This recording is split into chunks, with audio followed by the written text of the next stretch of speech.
Nirmala tuh kalau misalkan dari bahasa Sanskerta, artinya itu adalah jiwa yang suci gitu.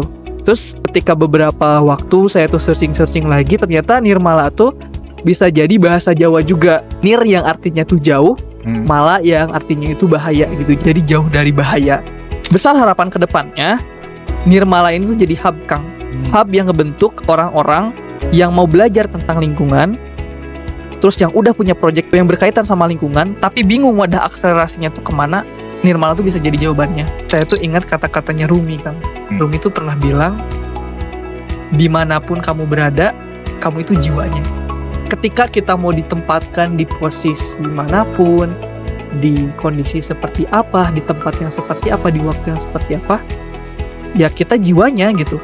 Kalau misalkan jiwanya mati, ya tubuhnya, lingkungan sekitarnya ya bakal mati. Harus mulai dari jiwanya ya. Iya. Jadi kudu siap diri nah heulanya sampai meh batur teh bereun siapkeunlah diri. Setelah diri udah siap baru ngajak nu lain. Oke, teman-teman Primaris, terima kasih. Sekarang kita senang sekali karena kedatangan seorang teman dari Nirmala Nusantara ya, dengan Kang Rama. Kang Rama sehat? Alhamdulillah, selalu semangat saya mah. Siap, bagus nih anak muda yang api-api melulu. Melulu. Itu keren. Baik, Kang Rama, mungkin di sini barangkali ada yang belum mengenal Kang Rama ya. Boleh perkenalan dulu mungkin. Sekarang lagi sibuk apa, nama lengkap dan seterusnya, silakan. Oke, baik. Assalamualaikum warahmatullahi wabarakatuh. Sampurasun teman-teman semua. Perkenalkan, nama saya Muhammad Rizky Ramadan.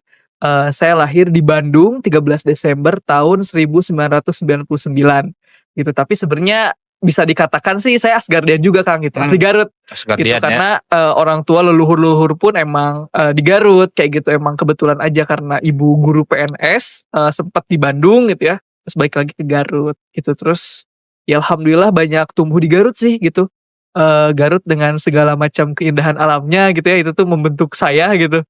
Jadi SD di Garut, TK di Garut, MTS sama SMA atau MA saya di Garut kayak gitu. Terus baru kuliah di Bandung kayak gitu, bukan di Bandung ya, Tang, di Jatiyuyok, Sumedang, Jatinangor. Saya kuliah di Unpad dulu, Fakultas Ilmu Budaya. Tapi yang menarik adalah jurusannya apa, Kang Rama? Waduh, biasanya itu tuh jadi punchline kalau saya ngisi materi. Ayo tebak jurusan saya apa gitu. Saya sering bilang saya tuh anak FEB, Kang. Fakultas bukan ekonomi bisnis, tapi Fakultas Ilmu Budaya. Fakultas Ilmu Budaya jurusan sastra Arab. Tapi sekarang gerak di bidang lingkungan dan pemberdayaan masyarakat. Nah, jadi menarik kan. Jadi makanya kita undang Kang Rama. Maka Kang Rama ini membentuk Nirmala Nusantara. Betul. Ya, di Garut gitu ya. Kenapa? Dari namanya dulu deh gitu ya. Ini kan sudah jelas tadi jurusan sastra Arab ya, betul ya. Tapi ngambil istilahnya sekarang di bidang lingkungan dan pemberdayaan masyarakat. Lalu membentuklah Nirmala Nusantara. Dari namanya dulu, Kang. Kenapa Nirmala Nusantara gitu? Oke. Sebenarnya kenapa nama ini lahir ya. Jadi awal itu kan kita emang kayak kumpulan-kumpulan anak-anak muda ya. Dulu bulan Desember kalau nggak salah. Bulan Desember itu tuh waktu-waktu banyak orang yang libur kuliahnya gitu. 2000 berapa nih? Itu tuh berarti 2023 Desember. Nah itu biasalah gitu ya, teman-teman dari dulu SMA, atau misalkan saya karena anak mualimin, anak pesantren gitu ya, karena dulu anak MA gitu, ngumpul-ngumpul nongkrong segala macam silaturahmi gitu. Oh ternyata ini nih spiritnya gitu, bahwa ternyata anak-anak muda di Garut tuh keren-keren kayak gitu. Apalagi banyak banget yang udah kayak misalkan kuliah di UGM, UI, Unpad dan lain-lain, dan mereka tuh jadi orang-orang yang keren gitu. Ada yang jadi mawapresnya gitu, ada yang emang udah punya bisnis, ada yang modelan misalkan kayak Zuckerberg yang saking bisnis banget terus DO dari kuliahnya kayak gitu, ada tuh, Kang. Tapi dia keren gitu. Pokoknya dari berbagai macam latar belakang kita ngumpul nongkrong, nah lahirlah Nirmala kayak gitu. Jadi Nirmala ini tuh setelah di searching gitu ya, apa ya nama yang cocok buat kita, kayaknya keren nih Nirmala gitu. Nirmala tuh kalau misalkan dari bahasa Sanskerta artinya itu adalah jiwa yang suci gitu. Terus ketika beberapa waktu saya tuh searching lagi, ternyata Nirmala tuh bisa jadi bahasa Jawa juga gitu. Nir yang artinya tuh jauh, mala yang artinya itu bahaya gitu. Jadi jauh dari bahaya kayak gitu. Dan Ini juga karena saya tuh suka banget lagu-lagu kayak dari Chrisye gitu ya. Ada judul namanya itu Jamrud Khatulistiwa, Ya. lagunya Chrisye kan. Terus dari salah satu lirik lagunya itu adalah ternyata Indonesia ini diibaratkan itu tanah nirmala katanya gitu. Oh, oke. Iya. Dan itu tuh kayak ya udahlah namanya nirmala aja gitu. Nirmala Nusantara. Yang harapannya dari jiwa-jiwa yang suci itu bisa menjauhkan Indonesia itu dari bahaya gitu. Jadi namanya itu Nirmala Nusantara meskipun secara legal kalau misalkan di akta nama kita tuh adalah Yayasan Nirmala Nusantara Lestari seperti itu. Oh, Yayasan ya sebagai kelembagaan hukumnya Nirmala harapannya jadi spirit jiwa-jiwa yang hidup di dalamnya, Nusantara jadi objeknya dan Lestari itu jadi harapannya ke depannya. Kayak gitu sih. tapi kenapa ngambil bidang di lingkungan dan pemberdayaan masyarakat? Kenapa nggak misalkan Nirmala kita bikin untuk bisnis misalkan iya. atau untuk teknologi ini yang lagi rame? Betul. Kenapa ngambil tindakan itu Rama dan teman-teman? Ya, selain karena mungkin latar belakangnya Kang ya, meskipun saya basic sastra Arab gitu, tapi sebenarnya nyambung juga sih Kang sama sastra Arab. Saya tuh dari kecil diajarin ada mahfuzot atau kata-kata mutiara kalau dari Arab tuh anadofatu minal iman Kang. Oke. Kebersihan itu tuh sebagai dari iman. Jujur ini jadi pengakuan bagi seluruh warga Indonesia yang menonton podcast ini. Saya tuh nggak bisa bahasa Arab Kang, meskipun Tapi lulus kan? tapi alhamdulillah lulus. Meskipun itu bisa jadi bahasan yang berbeda gimana lulusnya ya Kang. Yang penting adalah ijazahnya nggak Ya, palsu gitu kan. selesai lah. Selesai lah. Oke. Dan IPK alhamdulillah aman juga. Saya nggak bisa bahasa Arab yang kayak teman-teman yang lain gitu karena 48 SKS saya itu tuh dihabiskan oleh organisasi gitu. 48 SKS. Saya dulu jadi ketua BEM gitu. Jadi udah terbiasa dengan pola-pola di masyarakat tuh ada potensi apa, ada keresahan apa gitu. Terus siapa aja nih yang bisa bareng sama kita gitu. Gas di situ gitu. Jadi udah terbiasa dengan pola itu. Jadi emang banyak kegiatan-kegiatan saya meskipun dulu tuh waktu di kampus tuh ya pemberdayaan masyarakat Kang. Gitu. Saya habis kuliah, pulang dari kuliah tuh belajar tentang pemberdayaan masyarakat gitu, ikut proyek-proyek yang berkaitan sama masyarakat gitu. Itu basic saya. Sehingga sebelum lulus kuliah pun saya udah kayak proyek-proyekan dulu sempet di CIA saya Kang, di Corporate Innovation Asia sama Pak Indrawan Nugroho belajar tentang Pak Indrawan startup, yang itu podcast juga betul. yang sama Dedi. Iya, Jadi yang collab sama Close the Door. Ya saya belajar tentang startup tuh seperti apa, dunia bisnis sekarang tuh kayak gimana gitu. Terus ketika saya dapat beasiswa waktu itu tuh namanya Rumah Kepemimpinan, saya dikenalkan sama Kang Goris Mustaqim gitu yang beliau merupakan tokoh pemberdayaan masyarakat di Indonesia gitu ya. Saya belajar tuh dapat proyek dari IOM dulu tuh dari International Organization for Migration di bawah PBB. Dulu saya ngurusin Purna Pekerja Migran. Jadi kan banyak ya teman-teman orang-orang yang kerja di Arab gitu, tapi hak-haknya itu tuh tidak terpenuhi kayak gitu. Itu nyambung juga sih dengan studi saya sastra Arab sebenarnya kayak gitu. Nah dari situ emang pemberdayaan lah gitu istilahnya. Nah ada momen di mana saya tuh dikasih tugas di Bali, Kang. Di Bali itu saya jadi ketua tim salah satu tim sosial lah karena dulu tuh pemerintah mau bikin tol dari Gilimanuk ke Mengwi. Jadi dari ujung ke ujung tuh mau dibikin tol gitu. Nah saya masuk ke dalam tim sosialnya gitu yang melakukan pendekatan-pendekatan ngehimpun harapan-harapan dan keresahan dari masyarakat tentang proyek tol ini. Kan itu tuh kayak otomatis jadi berkaitannya saya sama lingkungan. Apalagi Bali yang wah gila bersih banget gitu. Itu Bali itu rasanya dulu tuh jadi kayak kondisi ideal sebuah wilayah yang pengen saya tuh tinggal di situ.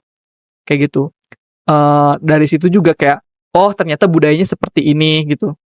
Terus ada potensi ini lingkungannya, ada keresahan ini lingkungannya gitu. Jadi nyambung dari yang awalnya sosial saja gitu ya, ekonomi saja jadi ke lingkungan karena mau tidak mau sosial, lingkungan, ekonomi itu bakal terus saling berkaitan. Seperti itu.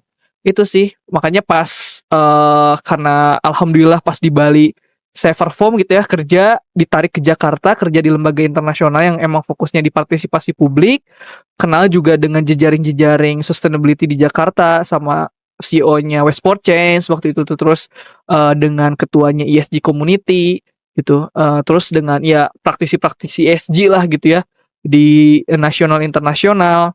Pas saya memutuskan untuk back ke Garut karena alasan lingkungan juga sebenarnya. saya hobi lari gitu Kang. Kalau misalkan dulu di Jakarta tuh lari hari Sabtu atau Minggu tuh di Sudirman kan, Iya. wah bagus banget, bersih gitu ya katakanlah gitu ya. Tapi pas 2 minggu sekali kan saya pulang ke Garut, saya sedih gitu Kang. Garut di mata saya yang sebenarnya potensinya itu bisa lebih keren dari Bali gitu ya. Tapi ketika saya lari, saya nggak enjoy gitu karena pinggir kanan tuh, kanan kiri tuh sampahnya tuh banyak banget Hmm. gitu, nggak beres itu. Itu yang pertama. Terus yang kedua, ada momen saya tuh dipanggil sama dinas bidang kebangsaan dan politik gitu. Itu tuh ngurusin, ini sebenarnya ada linearnya juga nih dengan basic ilmuwan saya sastra Arab gitu.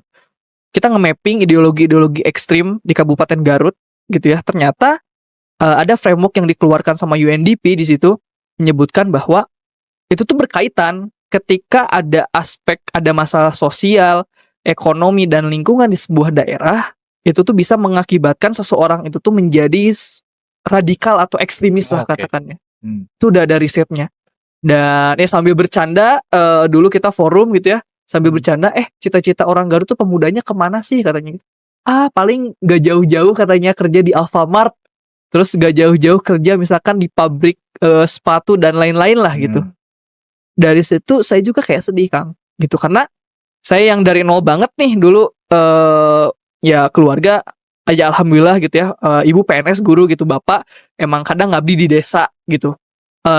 Biasa aja lah gitu istilahnya, tapi karena ada sebuah ekosistem yang itu tuh bisa membantu saya menggapai mimpi-mimpi saya gitu. Padahal sesama orang-orang Garut, saya rasa semua orang tuh punya hak dan kesempatan yang sama.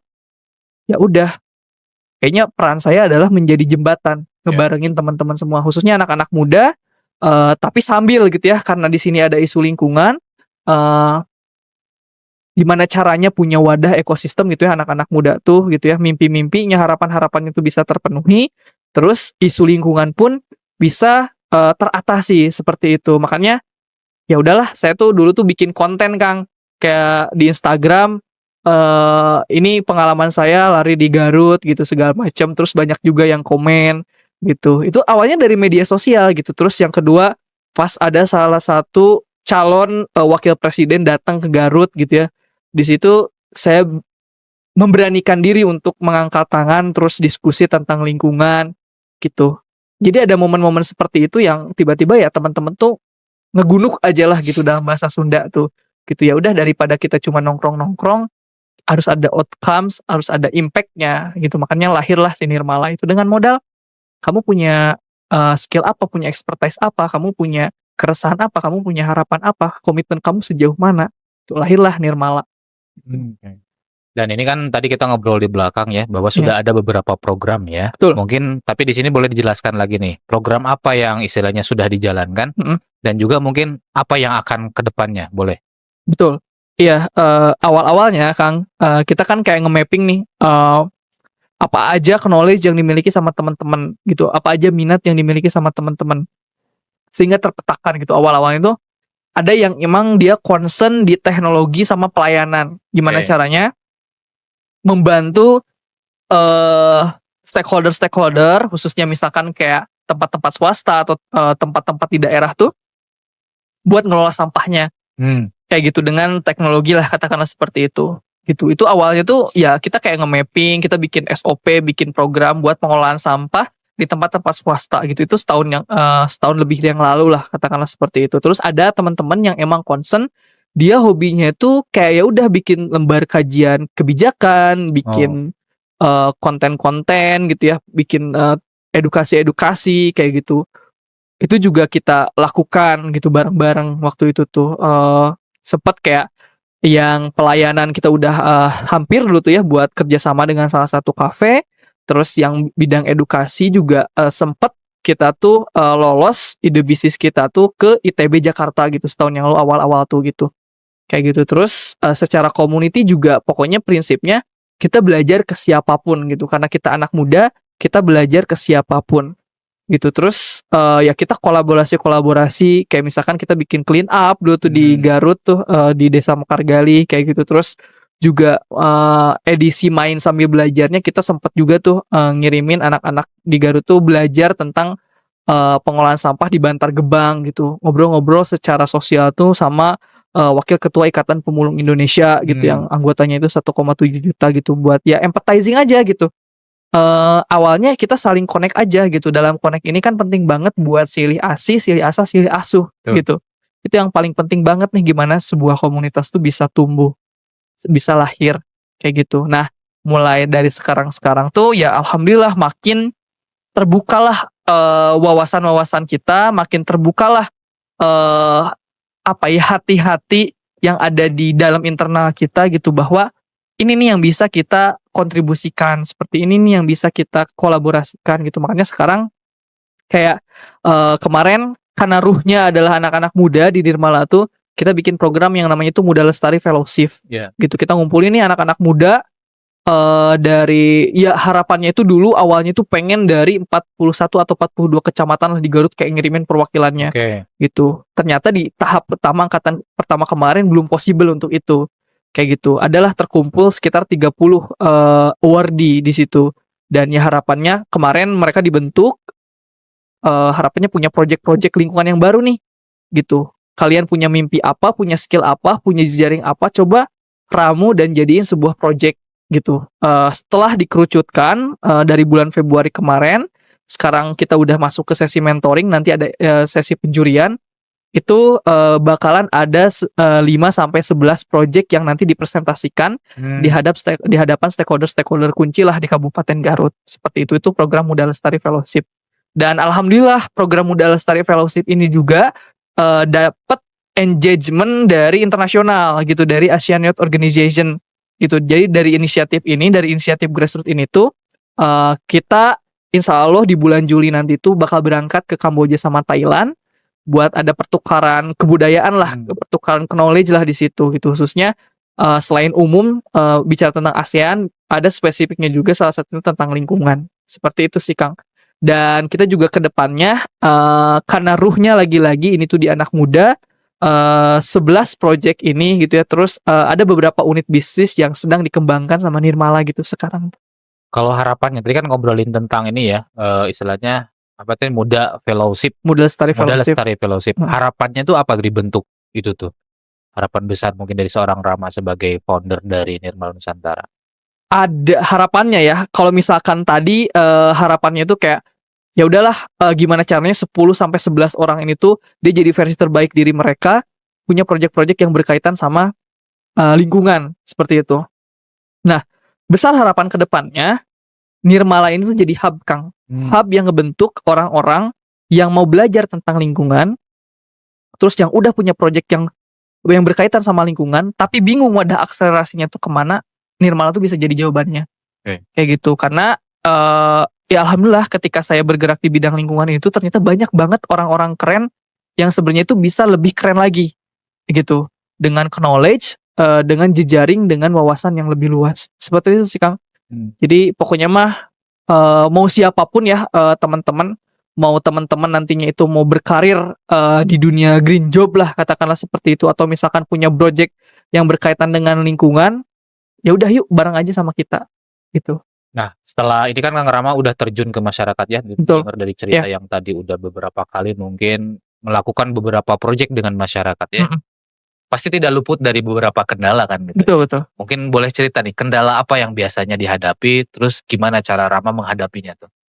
Oke, yang pertama mungkin ya, kalau misalkan saya sering ibaratin anak-anak muda tuh seperti api Kang. Gitu. Api yang bisa bikin sebuah cahaya gitu ya bagi lingkungan sekitarnya, katakanlah seperti itu. Nah, tapi kadang api juga punya kelemahan gitu, ketika misalkan terlalu besar apinya, tidak termanage katakanlah gitu ya, itu tuh bisa membakar lingkungannya sendiri kayak gitu. Kadang ya anak-anak muda terlalu semangat, lupa pace-nya, kan harus diatur ya pace, nafas, dan aspek-aspek lain gitu, malah lost dan gak konsisten jadinya tuh. Seperti itu yang pertama. Terus yang kedua, dari api ini tuh kadang bukan mengharmonisasi stakeholder yang lain gitu. Tapi ketika tidak bisa diatur si api ini, takutnya malah membakar objek-objek lain atau stakeholder lain di sekitarnya seperti itu, karena misalkan karena egonya gitu dan lain-lain gitu. Mungkin itu adalah apa ya, knowledge yang kami alami gitu selama 1 tahun ke belakang gitu ya. Ada momen dimana kita merasa paling benar, tapi tidak benar merasa. Paham gak sih Kang, kayak pokoknya mah ilmu nu baru teh nu kieu di luar kota mah kieu gitu. Tapi kan belum tentu ketika kita dihadapkan dengan masyarakat gitu. Kadang knowledge kita kayak di kampus gitu, atau misalkan di tempat kerja kita sebelumnya gitu, itu belum tentu 100% bisa dikontekstualisasikan dengan kondisi masyarakatnya gitu. Makanya yang paling penting learningnya adalah kita empathizing Kang. Mau dimanapun ya kita jadi gelas kosong lah katakanlah, yang kita masih bisa untuk, bukan gelas kosong, atau ya saya agak kurang suka kalau misalkan bilang gelas kosong, kayak kanvas kosong lah gitu. Nggak apa-apa kalau misalkan teman-teman udah ada gambar gunung terus jalan gitu ya, tapi kanvas itu tuh masih bisa diwarnain sama aspek-aspek yang lain gitu. Jangan sampai benar merasa bahwa warna itu udah paling bener, kayak gitu sih Kang. Makanya ya saya yakin di dunia ini tuh nggak ada yang kayak jahat 100% jadi villain gitu. Kadang kan kita ngerasa gitu ya, kayak saya udah ngerasa paling bener, yang lain tuh salah. Itu ternyata nggak hitam putih seperti itu gitu. Tapi banyak warna yang bisa dikolaborasikan gitu loh. Dan kita bisa saling menghidupkan satu sama lain dari situ. Gitu sih, itu learning 1 tahun ke belakang, dan semangat buat 1 tahun ke depan, beberapa tahun ke depannya sih, seperti itu. Tapi gimana nih cara pendekatan Rama? Ini kan generasi muda lah ya. Istilahnya di Nirmala pun kan anggotanya muda semua gitu ya. Gimana sih cara pendekatannya supaya, apalagi lingkungan nih ya. Ya meskipun sekarang dengan adanya sosial media banyak yang aware, tapi kan masih sedikit juga nih ya. Istilahnya masih terhitung lah yang peduli tentang lingkungan. Tapi gimana cara supaya mereka tetap konsisten gitu ya, tetap ya istilahnya tetap istiqomah lah. Betul. Terus menjalankan misi-misi dari Nirmala ini. Ya, betul. Ini penting banget sih. Pertama, ketika saya pernah di take down gitu ya, apa sih kunci seorang founders itu tuh bisa konsisten, bisa istiqomah gitu. Pertama, ya jelas balik lagi ke niat kamu untuk memutuskan suatu hal tuh apa gitu. Itu tuh diuji tuh niat kita. Terus yang kedua, mau dimanapun, mau kapanpun, mindset kamu ya tetap jadi seorang pembelajar gitu. Jadi pembelajar, coba ya ngobrol sama yang lain gitu, empathizing di situ gitu, belajar dari potensi dan keresahan yang ada gitu. Terus yang ketiga adalah punya resiliensi yang kuat. Gitu, itu yang penting banget, yang mungkin harapannya anak-anak muda sekarang dan kedepannya itu tuh emang harus punya resiliensi yang kuat gitu. Karena dunia sekarang tuh kan ada yang bilang VUCA ya Kang ya, volatile gitu, perubahan tuh begitu cepat, uncertain gitu, kayak banyak yang tidak pasti gitu. Terus masalah-masalahnya kompleks, terus banyak juga yang ambigu gitu. Itu emang terjadi sekarang gitu. Perubahan tuh cepat banget gitu. Makanya harus punya resiliensi yang kuat gitu anak-anak muda tuh. Gitu sih, dan itu yang ditanamin ke teman-teman Nirmala sekarang juga Kang gitu. Sok niatin bahwa kita tuh masih muda, kita tuh harus banyak belajar gitu. Ketika misalkan punya materi pun, ya udah itu tuh target kita tuh belajar dulu. Ketika misalkan kita emang udah dikasih amanah buat megang sebuah materi, ya itu tuh benar-benar sebuah amanah gitu. Prinsipnya, ya udah kita mah bukan ngejar kupu-kupu gitu, tapi kita ngebangun taman yang dimana kalau misalkan kupu-kupu tuh udah bisa masuk lah gitu ke taman kita. Ada bunga pasti datang lah. Ada bunga pasti datang gitu, makanya kejar aja gitu.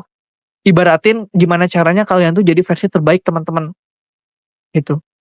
Apa yang dibayangin sok, apa sok yang bisa dibantu sama Nirmala, apa yang bisa dihidupin sama Nirmala gitu. Kita saling hidupin satu sama lain gitu sih. Oke, tapi ada sebuah statement nih ya. Ini kan saya lihat dari pembicaraan sebelumnya, idealismenya sangat kuat sekali Kang Rama. Betul. Tapi ada sebuah statement nih ya, idealisme itu akan luntur oleh keadaan. Oke, dalam tanda kutip ya, keadaan di sini mungkin untuk umur-umur Kang Rama ini kan biasanya ya, kebanyakan orang itu ngejar karir nih Kang Rama. Gimana caranya saya dapat duit banyak? Betul. Gimana caranya? Gimana caranya lu ngelepasin kerjaan di Jakarta, gaji lumayan, terus movement di Garut kayak kebanyakan kan berpikirnya gitu ya, Betul, apalagi dengan ya tadi diibaratkan api yang sedang membara. lagi gede-gedenya tuh umur-umur Kang Rama ya. Betul. Ini ya mungkin ini sempat saya tanyakan dulu juga di Parmadena. Gimana cara sustainnya gitu? Betul. Untuk istilahnya kita kan tetap harus makan gitu Betul. kan. Iya. Lingkungan jalan, Betul. pemberdayaan masyarakat jalan, Iya. perut pun harus diisi. Betul. Jelas kan? Iya. Gimana nih seorang Kang Rama supaya tetap sustain di masalah perutnya? Nah, ini sempet jadi bahasan menarik juga di internal kita kan. Gitu kayak kemarin kita ada aksi penanaman pohon gitu. Ya. Pokoknya yang masalah aksi-aksian kita menganggap bahwa kita udah ahli lah Kang, kayak gitu. Jadi ada potensi buat kolaborasi aksi ini menanam pohon misalkan. Hayu gas gitu. Yang jadi di Guntur ya? Yang di Kafe Balong. Kafe Balong, saya terus mau ikut nggak jadi, sorry. di Jalan Baru gitu ya. Gas lah kayak gitu. Terus ya pokoknya project-project yang sosial gitu. Kita semangat banget untuk itu gitu. Tapi ada momen di mana teman-teman tuh refleksi lah gitu. Iya ya, gimana ya caranya gitu. Kita teh sosial bagus gitu, tapi gimana caranya kita bisa konsisten juga di internal kita juga bisa apa ya, penghidupannya terjamin lah gitu. Kalau misalkan dikatakan dulu kita tuh belum tahu ada yang namanya itu piramida kebutuhan. Iya nggak sih? Iya. Mungkin ya nanti adalah piramida kebutuhannya gitu ya di sini. Dulu tuh kita nge-skip hal itu gitu. Yang penting kumacarana kita tuh empathize ke orang, mikirin solusi dari permasalahan ABCD-nya lah kayak gitu. Jadi ada fakta Kang, orang yang bertahan di Nirmala, yang generasi-generasi awal ya, itu tuh nggak ada, kecuali saya gitu. Teman-teman tuh udah mencar semuanya, tapi saya bangga gitu. Ada yang dari situ tuh jadi S2 di luar negeri gitu ya, alhamdulillah gitu. Terus ada juga yang jadinya tuh kerja di Jakarta gitu ya, di pekerjaan keinginan dia gitu. Ya, dan macam-macam. Itu ada yang ngebangun komunitasnya sendiri gitu, dan kadang itu jadi sebuah kebanggaan gitu. Dan ya pemuda mah seperti itu gitu. Kalau misalkan bicara gitu ya pemuda mah seorang petualang gitu. Ketika dia pengen pergi ya pergi gitu ya, ketika pengen kembali ya kembali. Itu makanya secara organisasi kita harus jadi organisasi yang kuat. Caranya gimana? Yang pertama jelas visibility-nya gitu. Visibility itu gimana caranya ketika kita bikin program tuh biar semangat nih di internal kita ya sesuai dengan kebutuhan masyarakatnya gitu. Terus desirability gitu ya. Gimana caranya sih program-program kita tuh ya kita bisa gitu menjalankan si program itu gitu. Mohon maaf kalau misalkan kebalik antara visibility sama desirability ya.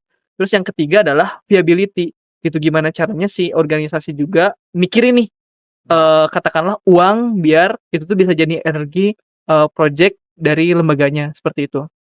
Nah, itu tuh jadi aspek-aspek yang penting sih Kang yang diperhatikan gitu.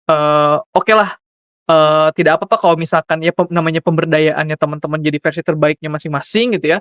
Tapi secara organisasi harus dari situ tuh lahir sebuah SOP, lahir dari sebuah itu tuh harus jadi perencanaan, harus memperhatikan 3 aspek yang tadi gitu. Ya termasuk ethics kayak gitu. Itu penting banget sih sekarang.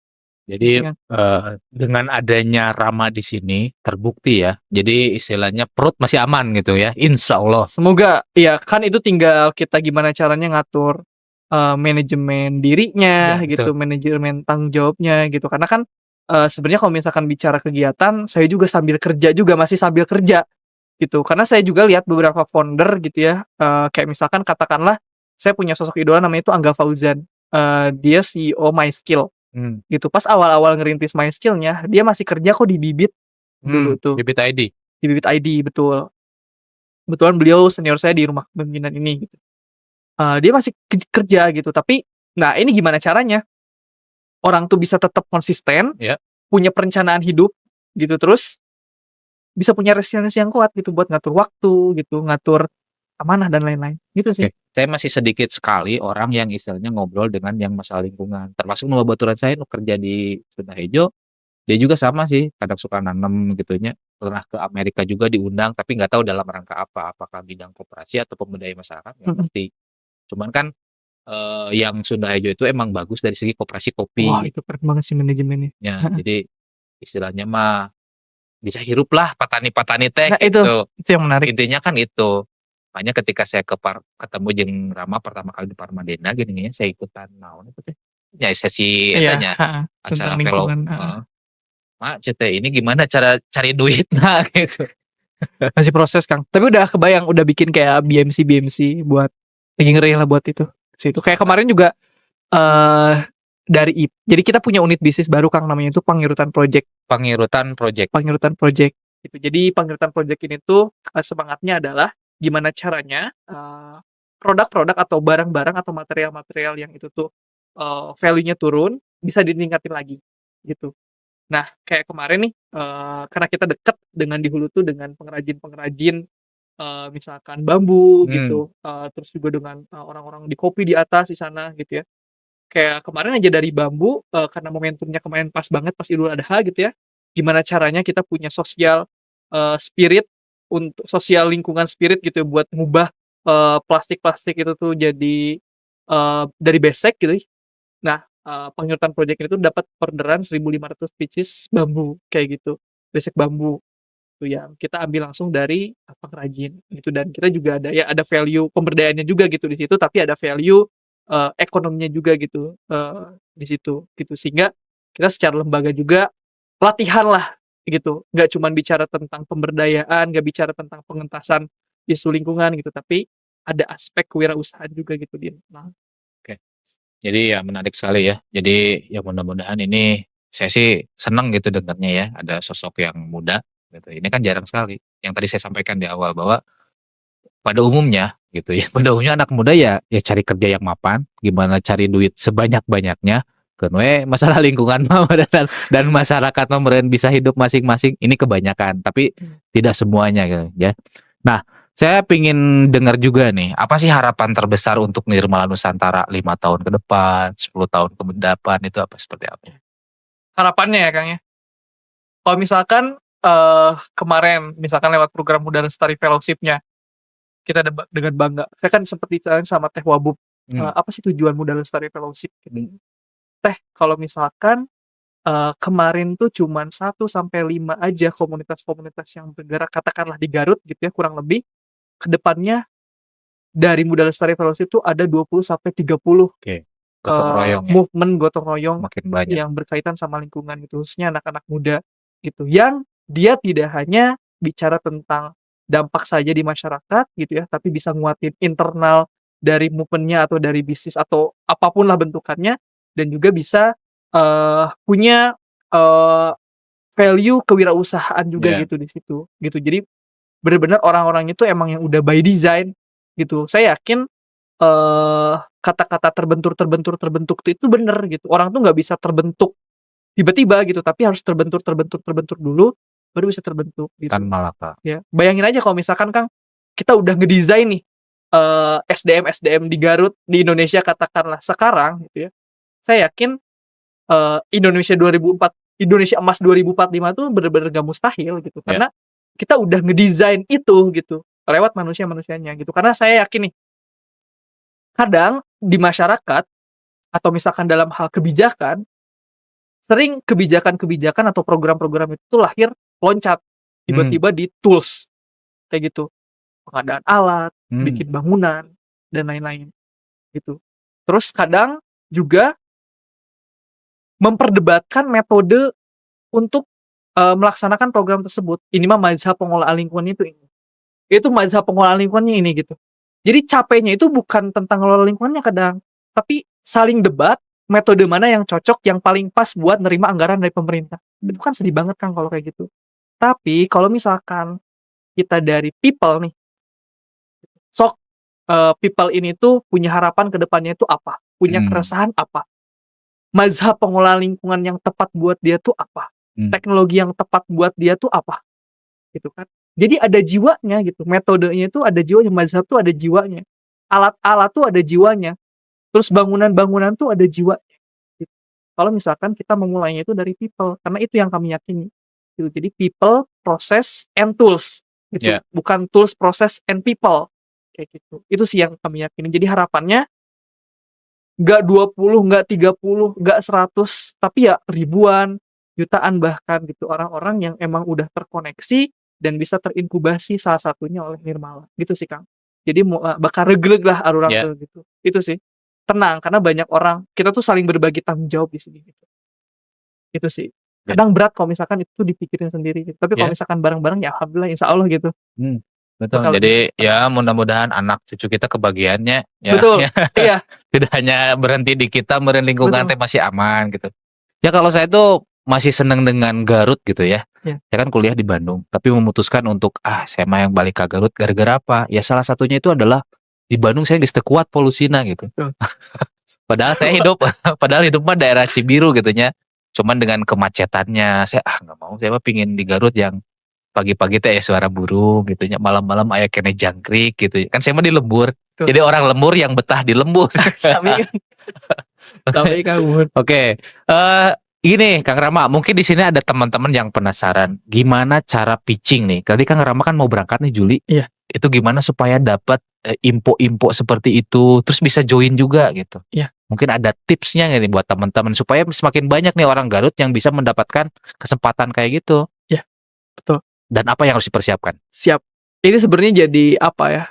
Konsep atau framework yang sering kita gunakan gitu ya, khususnya di Nirmala gitu. Prinsipnya itu yang pertama adalah kita connect gitu. Connect tuh dalam artian ya kita silaturahmi, saling terkoneksi gitu. Kalau misalkan dalam budaya kita gitu ya, di budaya Sunda kan ada silih asih, silih asah, silih asuh.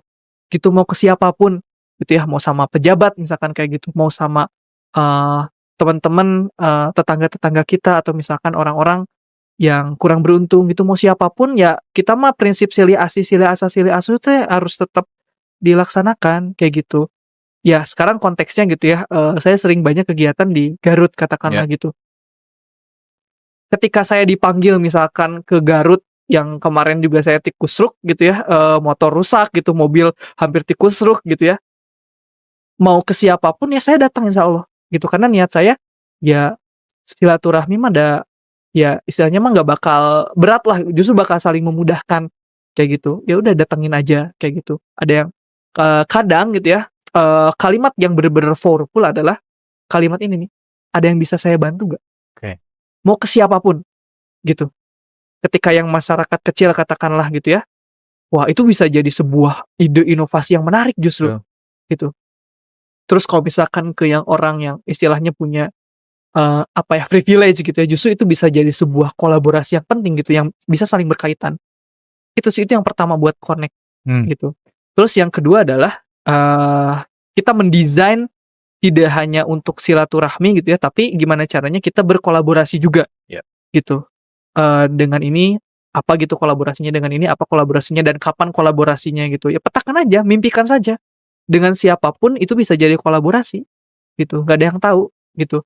Kita di 10 tahun, 20 tahun, 5 tahun ke depan tuh kan gimana kita sekarang tuh dengan siapa kan?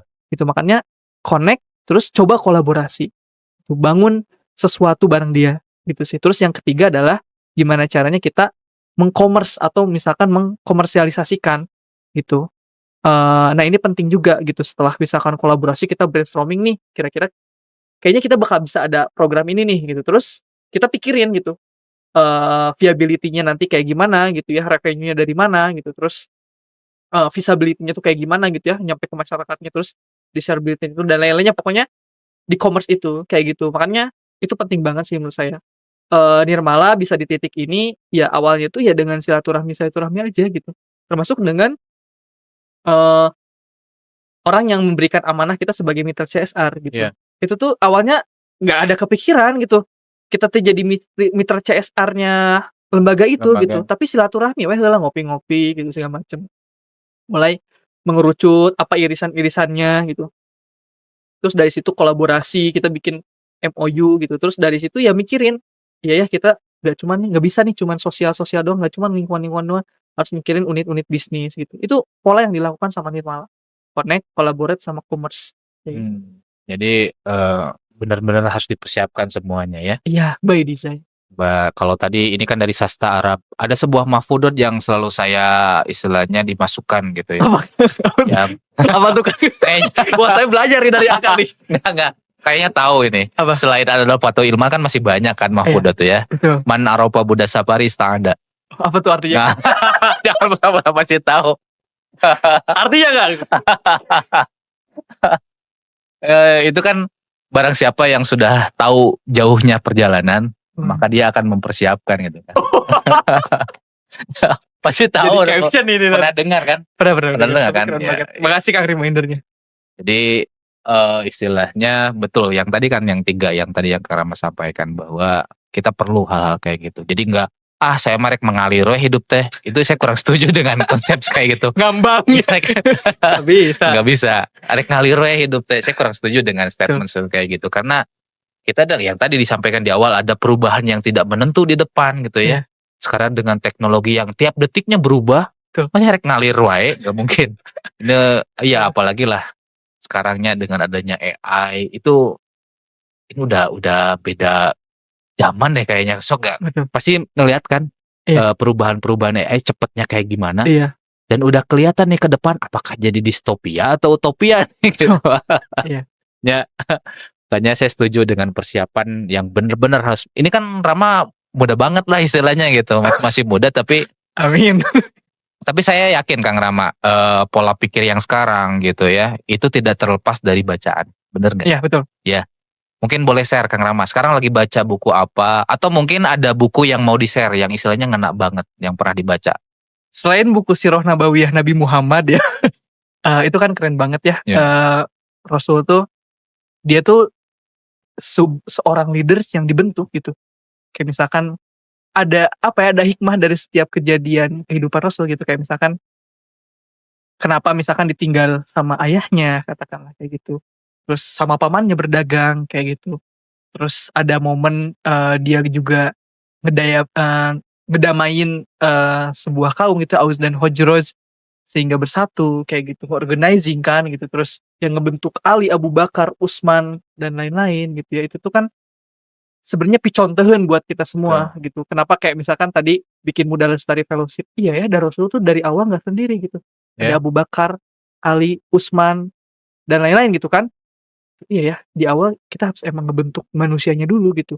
Nggak tiba-tiba Rasul tuh bikin masjid kan, Masjid Kuba kan, tapi sahabat dulu nih yang disolidin gitu. Ada momen misalkan kayak Rasul tuh, susah nih di Mekah, hijrah dulu nih ke Madinah gitu. Ketika misalkan udah punya hati yang lebih kuat, punya knowledge yang lebih matang gitu, baru di situ kan balik lagi ke Mekah gitu. Itu tuh sebuah picontoheun yang bisa kita kontekstualisasikan di zaman sekarang gitu. Itu yang pertama ya, Sirah Nabawiyah itu penting banget lah ya gitu.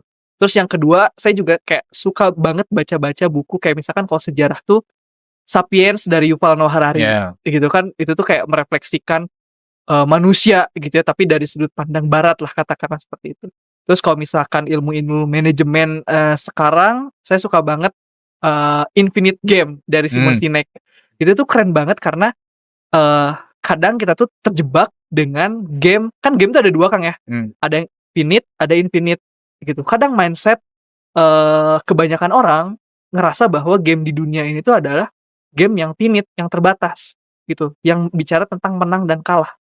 Gitu. Tapi ternyata setelah saya baca buku Infinite Game dari Simon Sinek ini, game di dunia tuh gitu game yang infinite gitu, tidak terbatas, bukan bicara tentang menang sama kalah gitu, tapi gimana caranya orang tuh bisa terus berkembang dari sebuah kejadian. Gitu. Dan itu tuh mindset yang saya coba tularkan dan implementasikan di Nirmala gitu. Kita coba nih unit bisnis ini gitu, gagal nggak apa-apa, yang penting kita udah nyoba, dari situ ada knowledge, yuk kita belajar lagi, kembangin lagi ini. Karena dunia tuh bakal terus berkembang kan gitu. Kalau misalkan tadi gak mungkin kita ngambang-ngambang doang kan gitu. Pilihannya 2, kita mau jadi budak dari zaman atau kita misalkan pengen jadi pemilik zaman itu gitu. Dan saya memilihnya ya pengen jadi pemilik zaman itu. Saya pengen jadi lalakon gitu, dan saya harapannya teman-teman di sekitar saya juga jadi lalakon gitu, bukan jadi budak dari sebuah zaman gitu sih Kang. Tuh. Dan yang menarik lagi yang sering saya lihat di story Rama itu adalah bacanya ada sebagian di Kindle ya, atau kebanyakan di Kindle. Ini jarang loh. Betul. Ini saya ada cerita gini, ada seorang teman yang buka Just Tip, ya keluar lah gitu. Kan Kindle belum resmi kan Indonesia ya, belum ya. Betul. Saya tuh nitip dong Kindle teh naon sana. Banyak yang belum tahu loh Kindle gitu ya. Padahal kan, ya boleh cerita deh Kak Rama, kenapa ngambil ya semacam Kindle atau dan selainnya gitu? Kenapa? Alasan apa? Sebenarnya itu adalah habits yang baru saya bangun di tahun ini. Oke. Gitu. Karena saya pertama Saya ngeproyeksiin anggaran, beli buku saya kalau misalkan buku fisik, apalagi saya nargetin di tahun itu banyak yang Inggris, meskipun pas bulan Ramadan kemarin saya banyak juga buku-buku keagamaan, fokusnya kayak gitu, yang fisik gitu. Nah, saya lagi tertarik gitu kayak misalkan dengan cara Bill Gates berpikir gitu. Kemarin saya baru baca bukunya Bill Gates. Jadi, gila, orang kayak Bill Gates tuh udah bisa memproyeksikan, udah bisa merencanakan 10 tahun lagi, 20 tahun lagi itu ngapain dan apa skill yang harus dimiliki gitu. Termasuk di lingkungan gitu. Kayak misalkan, kemarin tuh Bill Gates, pas saya baca bukunya gitu ya, tentang lingkungan itu bilang bahwa ada beberapa aspek yang penting banget dalam mengelola lingkungan. Yang pertama tuh bicara tentang regulasi, yang kedua tuh tentang bicara movement, terus Oke. yang ketiga bicara tentang inovasi, satunya lagi saya lupa. Pokoknya, 3 aspek itu, gitu. Nah dari situ tuh, iya ya gitu. Terus saya coba proyeksikan, di konteks daerah misalkan, secara regulasi kita udah kayak gimana, secara iklim and inovasi kita udah sehat atau belum, secara teknologi kita bagaimana gitu, secara movement kayak gimana, gitu. Jadi dunia tuh luas gitu. Saya tuh suka penasaran dengan luasnya dunia gitu ya. Terbukanya itu karena buku gitu. Dan ketika buku-buku katakanlah yang berbahasa Indonesia, udahlah coba deh, cukup dulu gitu ya. Saya penasaran dengan buku-buku yang berbahasa Inggris gitu ya. Saya coba beralih dulu ke yang berbahasa Inggris khususnya Kindle gitu. Karena jujur saya dulu punya hobi ke Periplus gitu Kang, tapi kayak wah, kos banget gitu. Sedangkan kalau misalkan di Kindle tuh biasanya ada diskon-diskon, Mhm. kayak gitu sih. Mhm. Dan ya meskipun misalkan nggak di Kindle juga sebenarnya kan bisa di HP juga ya. Betul, Cuman ini banyak nggak ada alasan tanya deh, sih. Heeh, sebenarnya masih pada yang belum tahu gitu. iya Justru yang istilahnya buku digital tuh bisa lebih murah, iya, ya nggak beda ada kan dengan alasan. yang terus yang mungkin dari kesimpelan dan sebagainya gitu. Iya, Makanya ketika lihat Rama, jarang nih anak Garut ya khususnya ya. Kalau teman-teman yang di Jakarta mungkin udah biasa. Tapi kalau yang pengetahuan saya ya, yang baca buku kebanyakan masih fisik. Meskipun ya buku fisik is okay gitu ya, nggak apa-apa. iya, Cuman yang tadi anak muda, ya saya paham karena buku apalagi buku luar itu kan lumayan ya, mahal banget mahal. Periplus, saya kudu nabung heula. Kalau iya Heeh, makanya ini menarik gitu Kak, apalagi kalau misalkan Kang Rama bisa ya istilahnya bisa membentuk movement ya dari iya, istilahnya, "Ayo baca," gitu. Karena itu menarik sih. ini masih meskipun sekarang ada peningkatan Heeh, ya, karena iya, ya saya ikut jugalah beberapa dengan komunitas, duta baca, komunitas ya baca bareng dan seterusnya itu ternyata ada gitu ya, yang awalnya saya bikin tuh emang untuk passion project aja, untuk seneng-seneng aja gitu. Ternyata ketika dibikin acara, "Oh ada ya gitunya barudak teh." Ya alhamdulillah ikut seneng gitu. Tinggal diperbanyak lagi aja. iya betul, iya menarik sih. Iya karena itu sih, yang ngebedain orang tuh kadang apa yang dia baca, apa yang dia tonton kan, Ya. gitu. Terus, ada momen saya juga gini Kang, kayak ini udah toksik banget nih, kayak media sosial gitu, di HP segala macem gitu. Pengen ada substitusi gitu ya, pengganti, tapi masih yang rada digital-digitalan, Mhm. itu kan agak jauh kalau misalkan langsung fisik kan. Udah yang digital-digitalan ya cobalah ini dulu gitu. Dan menurut saya jadi apa ya, lebih efektif sih menurut saya. Itu kalau yang saya rasain sekarang itu kayak di perjalanan lebih mudah gitu. Itu sih. Betul. Saya juga pingin sebenarnya pingin beralih ke sana, cuman ya nantilah dikit-dikit. Mhm, Karena masih generasinya kan beda, saya kan 30 sekian. Jadi ketika kurang nyaman, masih bisa pingin gitu menyesuaikan supaya enak, tetap harus megang kertasnya gitu kalau baca teh. Kalau di HP aja sih kan udah iya, ada lah beberapa yang notifikasi kadang. katanya ngeganggu kayak gitu ya, mudah-mudahan lah ke depannya. Baik, Ngeri. Kang Rama, tadi ini ada beberapa pertanyaan terakhir mungkin ya, yaitu mungkin tadi sudah disinggung sih, istilahnya tentang Indonesia Emas 2045 nih, gitu Iya, ya. Seoptimis apa nanti Kang Rama melihat 2045 dengan ya dengan keadaan Indonesia sekarang, dengan perubahan negara ya, kemudian dunia nih yang lagi rame, iya. keburu nggak kita istilahnya 2004? Awalnya, untuk menjawab ini pertama saya ketawa dulu, terus menghela nafas. Eee, ini jadi apa ya, jadi sesuatu yang menarik sih Kang untuk ngebahas 2045 ini. Kalau misalkan di teman-teman, lingkungan tuh ada targetnya sendiri Kang, namanya itu net zero emission 2000 ya Berapa 4 mau 30, 40, 30 ya. 50, 60 sekarang tuh udah mundur terus. kan dimundurin Udah kemarin. mundur terus. Ya tapi intinya ya samalah sekitaran segitu target net zero emission itu gitu. Jujur Kang, sekarang tuh saya ada di masa kayak banyak sesuatu yang dipikirin gitu loh Kang. Kayak ngerasa ada responsibility gitu, terus harus kerja lebih ekstra kayak gitu. Karena yang namanya sistemik ya Kang ya, itu tuh pasti mempengaruhi kita gitu. Kayak misalkan terkait penganggaran gitu. Ketika misalkan katakanlah lingkungan tuh belum jadi prioritas penganggaran program, mau sejauh mana Nirmala bisa ngebantu? Ya. Even itu pemerintah yang dibantu buat nyari dana-dana, gimana caranya kesejahteraan penggerak-penggerak atau pahlawan-pahlawan di grassroots itu bisa terjamin gitu. Taruhlah metode kayak misalkan kemarin gitu ya Nirmala terus bikin program gitu, bikin inisiatif, terus alhamdulillah ada yang ngebantu jadi ya CSR gitu ya. Kan pola-pola seperti itu tuh harapannya bisa direplikasikan di kelompok swadaya masyarakat yang lain gitu. Itu kan otomatis jadi responsibility gimana caranya kita sedikit lah bisa ngebantu ngekonekin. Itu yang pertama gitu. Tapi yang kedua PR-nya adalah yang dipikirin Nirmala juga sekarang gitu, gimana caranya kita nggak ada ketergantungan di dana-dana seperti itu gitu, tapi gimana caranya mindsetnya harus entrepreneurial, mikirin model bisnisnya, mikirin revenue dari mana, mikirin produknya apa gitu. Itu yang tahapan-tahapan yang kepikiran gitu dari sebuah kebijakan gitu ya, nyambung ke inisiatif yang harus dilakukan sama masyarakat. Itu sih Kang, apalagi ya aspek-aspek lain dan isu-isu yang lain gitu. Rasanya agak cukup butuh proses untuk saya tuh misalkan belajar di situ dan ada concern di situ sih Kang. Nah balik lagi bicara tentang Indonesia Emas 2045, seberapa optimis apa gitu. Kalau misalkan bukan saya, bukan kita yang optimis, mau siapa yang optimis gitu. Gitu sih Kang. Justru ini kalau misalkan kata-kata dari Uncle Ben gitu ya, ketika lu punya power ya itu tuh ada tanggung jawab. Ketika lu mikirin sesuatu ya itu tuh sebuah berkah yang harus lu lakuin gitu. Jadi kayak ya udahlah gitu. Oh ini mungkin tantangan saya sekarang gitu. Buat mempersiapkan saya yang nanti mau seperti apa.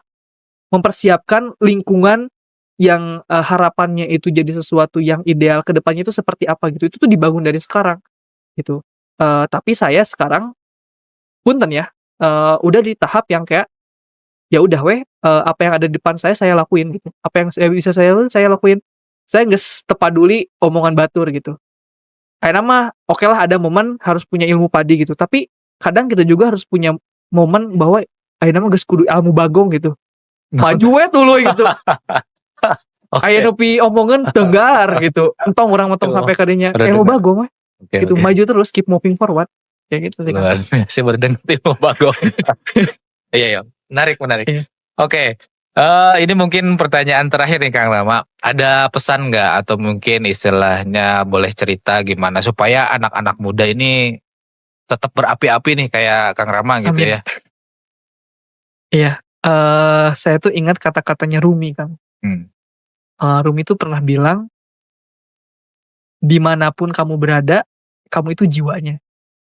Kayak gitu. Jadi ketika kita mau ditempatkan di posisi manapun, di kondisi seperti apa, di tempat yang seperti apa, di waktu yang seperti apa, ya kita jiwanya gitu. Kalau misalkan jiwanya mati, ya tubuhnya, lingkungan sekitarnya ya bakal mati gitu. Jadi ini sih, ini semoga bisa jadi reminder ya buat saya pribadi atau misalkan teman-teman yang ngedengerin gitu ya. Teman-teman tuh pemeran utamanya gitu Kita udah dikasih amanah kok gitu. Mau sama yang di atas, mau sama yang di pinggir-pinggir kita tuh jadi pemeran utama di situ gitu. Jadi ya ilmu bagong bukan apa. Keep moving forward. Maju dulu mulai nu halangan tenggar. Gitu sih Kang menurut saya mah. Temen aya batur ajakan. Batur ajakan keur naik gitu. Tong ditenggar. Oke, menarik nih Kang Rama, hatur nuhun pisan ya. mungkin doa dari kami semoga Nirmala istilahnya terus berdampak Amin ya Allah. untuk masyarakat, apalagi ini lingkungan dan pemberdayaan masyarakat. Amin. Karena saya percaya yang tadi ya jiwanya ya, semuanya Iya. itu harus mulai dari jiwanya ya. Iya. Oke, itu menarik. Jadi kudu siap diri nah heula nya Betul. sampai meh batur teh meureun siapkeunlah diri, setelah diri udah siap baru ngajak nu lain gitu. Betul. Pokoknya mah sukses terus lah tuh Kang. Amin. Ya, baik Siap. untuk Nirmala atau mungkin proyek-proyek selanjutnya nih. Amin. Nirmala apalagi kita tunggu Siap. ya Amin. nextnya. Siap. Hatur nuhun Kang Rama. Terima kasih Kang Riki. Teman-teman itulah Rama dari Nirmala Nusantara. Terima kasih.